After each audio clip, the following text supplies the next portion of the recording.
o NPC se vai, a trama enriquece. Que a gente tá falando muito do jogador fazer o personagem morrer, o mestre matar o personagem do jogador. Então a gente tá sempre tratando isso aí com o jogador, mas e as outras mortes que acontecem na história? Elas não podem ter essa importância? Sim, pode. Para quem não sabe, essa é uma cena uma recriação, não é o desenho original, mas é a morte do mestre do Naruto, o Jiraiya, que apesar do Marcelo não gostar, eu considero uma das coisas mais impactantes que eu já vi em animações, incluindo animações fantásticas, muito boas. Essa morte foi tão bem trabalhada e ela tem um impacto tão grande na história que ela merece ser mencionada. E para quem não sabe, quem não viu, existe um mal, um perigo, um vilão que está gradualmente crescendo de maneira oculta. A princípio não se sabe sobre ele. A princípio não se sabe o que ele quer, mas sabe que ele lidera um grupo, uma organização que está atrás do personagem principal. E aí chega uma hora que o mestre do personagem principal, o treinador dele, se afasta e fala o seguinte: ó, eu vou fazer a minha investigação, vocês cuidam aqui do meu aprendiz e protegem ele. E ele vai. E ele descobre quem que é o líder da organização. E ele descobre como que funciona isso. E ele só perde porque o inimigo tem poderes especiais, tem capacidades que são desconhecidas. Por isso ele perde. E no momento em que ele vai morrer, e ele morre de maneira cruel, ele consegue passar a informação. Ele consegue identificar quem é o inimigo, saber o propósito dele e revelar qual é o segredo do combate do inimigo. Quando a notícia chega para o aprendiz que o mestre dele morreu, ele dá uma virada na história. Por quê? Você sabe, aí já citamos, Jornada do Herói. Quando o mestre morre, você cumpre uma das etapas da jornada. É um momento de transformação do personagem. E a partir daí, você cria um novo contexto. Só que aí é que vem a questão. O contexto é a morte que foi provocada, não só engrandece o personagem NPC, porque eles mostram a luta, eles narram essa luta para as pessoas, e é uma luta do cacete, cara. Você é reviravolta em cima de reviravolta. Você mostra o poder do mestre do personagem principal, e ao mesmo tempo você mostra o poder do vilão, que foi capaz de vencer o cara. É mais ou menos assim, é a primeira luta do Luke Skywalker com Darth Vader. É só ali que você vai ver o quanto que o cara é brabo. Porque você só tinha lendas. Nossa, o Darth Vader é fodão demais. Nossa senhora. Então é ali que você vai. E a morte do mestre dele já era pra dar essa ideia. Eu falo assim, cara, ele matou o Obi-Wan, velho. O cara que é o Jedizão e tal. Então ali você já tem esse gostinho. Então quando você vai trabalhar uma morte de NPC, você precisa assumir que algumas coisas devem estar relacionadas a isso. Alguns motivos devem estar relacionados a essa morte. A causa da morte, ela é importante. O pós-morte é importante.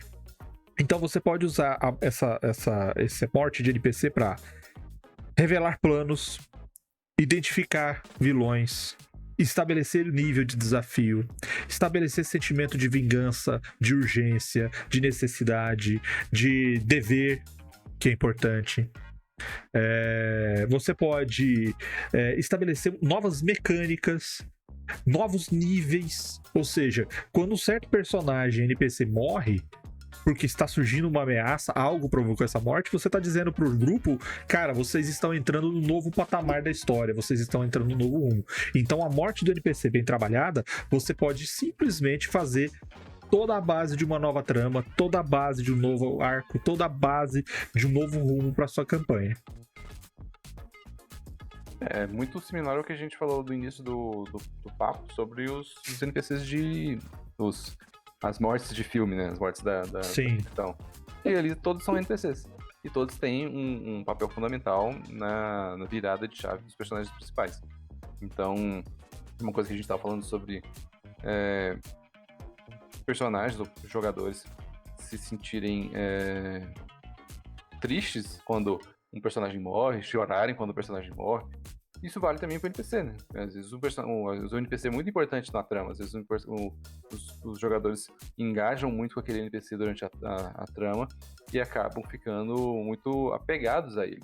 E aí, quando esse personagem morre, é importante que essa morte seja significativa, né? Do mesmo jeito que a gente falou que o Vermelho falou que não ia comentar o tópico anterior por causa disso, que é que esse NPC ele tem uma morte significativa, que tenha uma função para que os jogadores tomem uma decisão, ou que seja uma virada de chave para os jogadores, ou que também, de alguma forma, eles consigam derrotar o vilão, tal qual foi a função do Jiraiya morrendo. E quando ele morre, ele manda uma mensagem mostrando falando sobre um ponto fraco, uma coisa assim.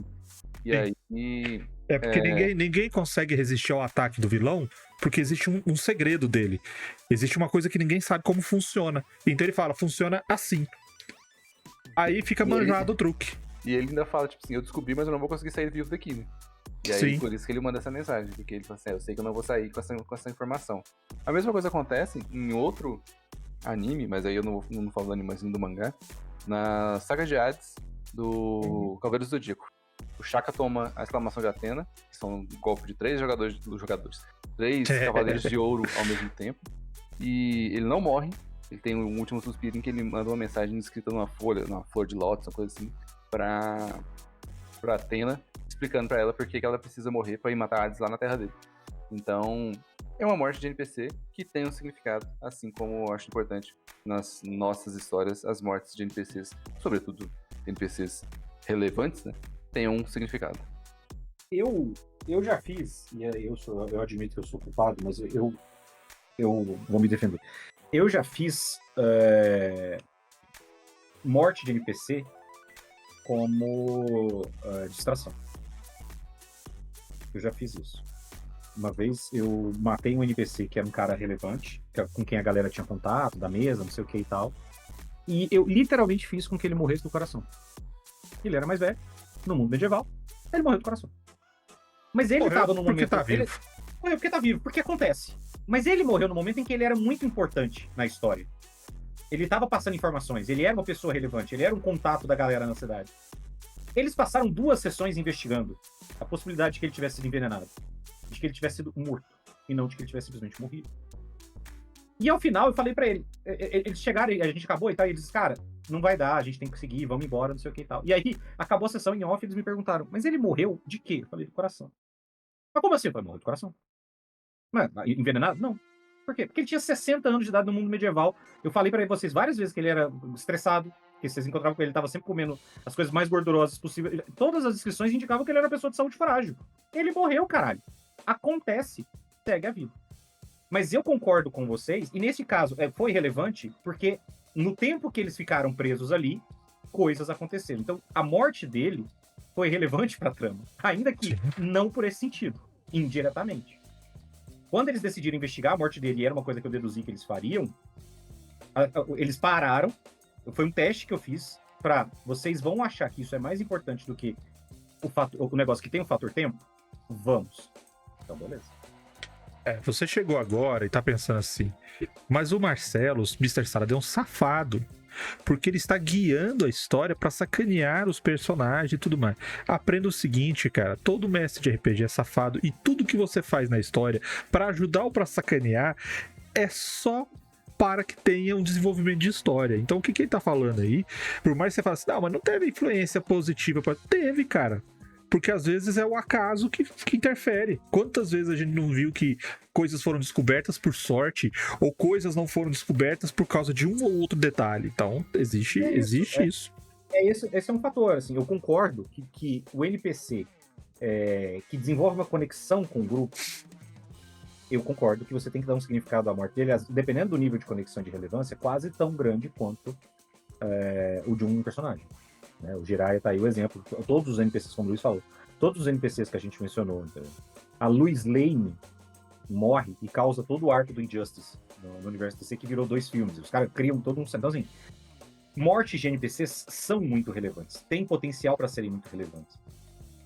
O meu alerta pro mestre iniciante. Nem todo NPC precisa ser relevante. Nem toda morte de NPC precisa ser um grande drama que vai causar comoção e tal.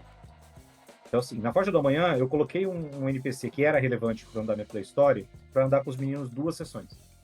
Na terceira, ela foi morta. Tudo que tá acontecendo, tudo que ela fez enquanto ela tava com eles e a morte dela são relevantes pra trama.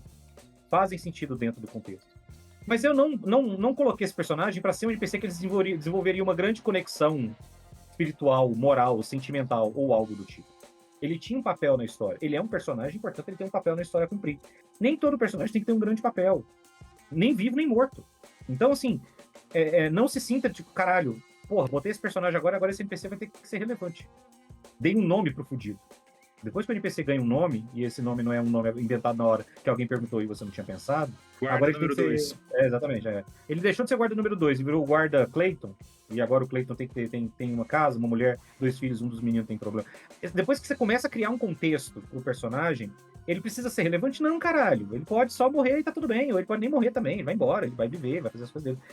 Então, assim, é legal se você se preocupa com isso, você pensa um personagem pra isso.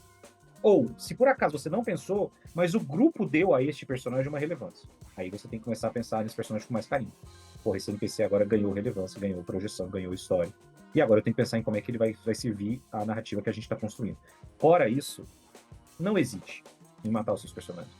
Não hesite. Inclusive, os vilões. Mas não é matar à toa, não, tá? Não é matar à toa, não é matar à toa, mas não hesite se isso for importante pra que a história evolua. Eu já falei isso várias vezes. Ah, nossa, eu falei pros meninos, eu pensei um NPC que era do caralho, um vilão que ia aparecer e depois ia desaparecer e ele ia ser um vilão recorrente. O Luiz foi lá, pulou do trem e matou a mulher no ar. Eu não vou ficar, nossa, não, na verdade não era ela, era um simulacro. Não, na verdade ela... não vou, morreu. Como é que é? Se morreu, morreu. Então. Se morrer, morreu. Tem que ser, como mestre, às vezes você tem que ser meio Ivan Drago. Morreu. Acabou. Segue a vida. Entendeu? Pode ter relevância? Pode. Não precisa ter. É bom que tenha, é legal que você consiga construir situações para que ele tenha relevância. Mas não precisa ter, não é fundamental. Senão daqui a pouco todo mundo tem um background que só existe na sua cabeça, eu tô falando como alguém que faz isso, que só existe na sua cabeça e que você vai gradualmente começar a dar mais importância na sua história do que ele precisaria ter.